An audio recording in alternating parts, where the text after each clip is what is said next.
Olá pessoal, eu sou a Lívia e estou aqui para falar um pouquinho sobre expressão e purificação de proteínas recombinantes. Mas primeiro a gente precisa entender o que são essas proteínas recombinantes.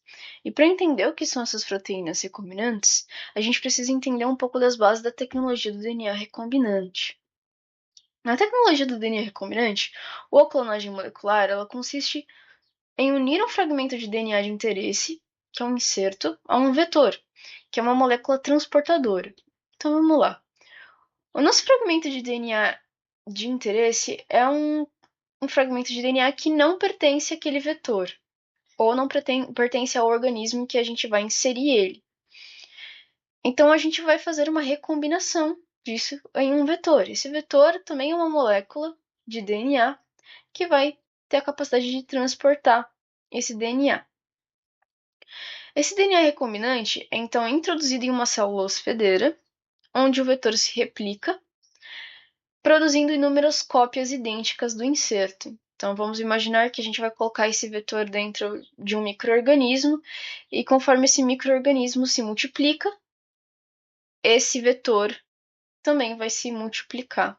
Então, eu coloquei alguns exemplos aqui de vetores, que podem ser plasmídios, bacteriófagos, que são vírus que atacam bactérias, e vírus. Os plasmídios são moléculas de DNA circulares, bem simples. Os bacteriófagos são esses vírus que têm a capacidade de introduzirem as suas informações genéticas em bactérias. E os vírus, eles podem ser tanto vírus de DNA como de RNA. As células hospedeiras, elas são bactérias, podem ser leveduras, células de mamíferos e outros tipos de células. Aqui, no caso da nossa aplicação, a gente vai usar bactérias que não causam doenças em humanos.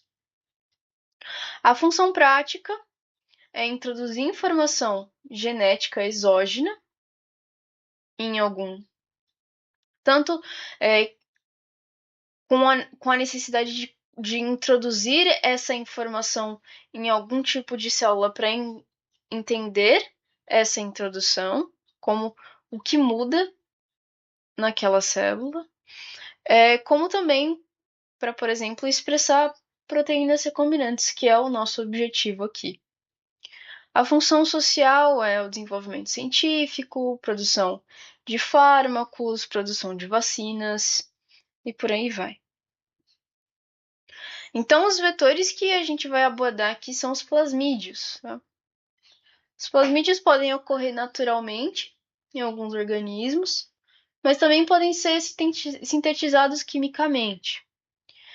O exemplo que eu usei aqui é o exemplo que a gente vai ver durante esse curso, que é o plasmídio PET28A. Esse plasmídio ele vai ter diversas sequências com funções necessárias. Então, ele vai ter uma origem de replicação. Ele vai ter um gene de resistência. A canamicina, esse CAN-R, significa que esse gene vai expressar uma enzima que consiste em dar resistência à célula hospedeira à canamicina, que é um antibiótico. Tá? Aqui a gente tem o sítio de clonagem múltipla, que é onde se insere um inserto de DNA exógeno. A gente tem uma tag, pra frente vocês vão entender o que é uma tag, que no caso é uma 6 vezes histidina, que é uma cauda de histidina, que é expressa em uma das caudas da nossa proteína recombinante. A gente tem um promotor da sequência recombinada, o T7 promotor. A gente vai ter um promotor do gene LAC-I. A gente vai ter o gene LAC-I. Vocês vão entender um pouco mais da necessidade. E a gente também tem um terminador T7 em oposição ao promotor. Então vamos falar um pouco das tags. Tá? As tags são sequências pequenas de DNA que codificam peptídeos. Peptídeos são pequenas moléculas de aminoácidos incorporados nas extremidades do gene alvo, que codifica a proteína, que no nosso caso, de proteínas recombinantes. Assim, a proteína recombinante é expressa com o seu respectivo tag. Tá? Coloquei alguns exemplos de tags aqui e as suas funções. A gente tem o GFP, que é o Green Fluorescence Protein, que é uma proteína que vai conferir a fluorescência verde a essas proteínas. Muitas vezes é importante para possibilitar a detecção se a proteína realmente entrou no meio celular, em muitas análises celulares, em diferentes experimentos. É muito usado esse tag. A gente tem o 6-histidina, que é o tag que a gente vai explorar nessa aula, que é uma cauda com 6 histidinas, um pequeno peptídeo de 6 histidinas, que vai ter afinidade por resinas de níquel e cobalto. Tá? Então, essas histidinas elas vão se ligar a esses metais. Tá? Isso vai possibilitar uma purificação mais eficiente e mais específica.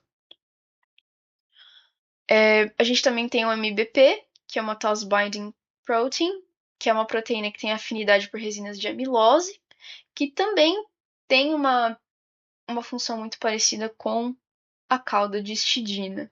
Então, a nossa cauda de histidina, ela vai ser expressa na cauda N-terminal da nossa proteína de interesse aqui. E aqui entram as enzimas de restrição, também chamadas de endonucleases de restrição, são enzimas capazes de catalisar reações de clivagem de ligações fosfodiéster. Então, o que são ligações fosfodiéster? Essas ligações fosfodiéster são as ligações que ligam uma base nitrogenada com a outra aqui. Não pareadas, porque esse pareamento entre G e C é feito acontece por ligações de hidrogênio. Mas entre esses pares, a gente vai ter ligações fosfodiéster que vão formar cada fita de DNA. Tá? Essas enzimas, elas são capazes de clivar essas ligações. Tá? Elas são retiradas de determinadas espécies e tem sítios de clivagem com reconhecimento específico, tá? Como é possível ver na imagem. Assim, elas auxiliam a abertura de vetores para a inserção das sequências desejadas.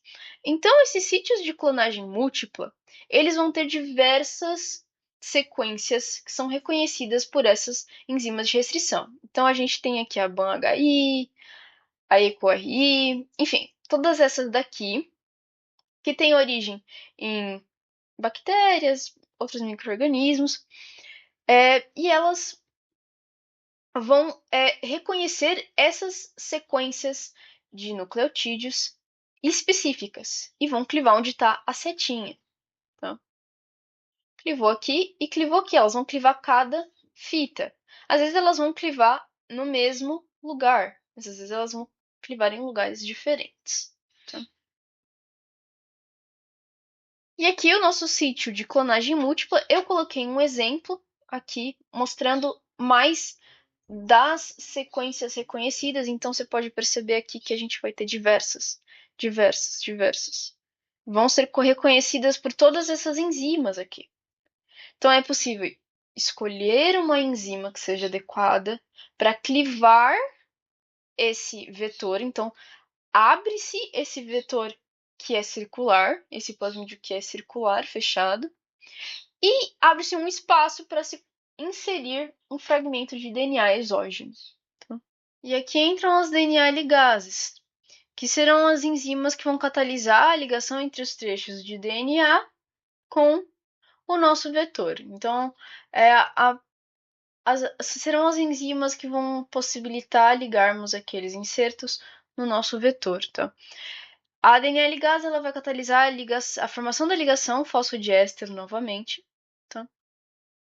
Eu quero que vocês percebam aqui que a gente vai ter as extremidades 5' e 3', tanto nos fragmentos exógenos quanto no nosso próprio vetor aqui. E eu queria falar um pouco sobre o mecanismo de como a DNA ligase vai ligar os trechos exógenos no vetor. Então, essa enzima vai adenilar, né, com a ligase AMP, vai adenilar um grupo fosfato de uma extremidade 5', tá? E a gente vai ter uma extremidade 3' com um grupo hidroxila livre.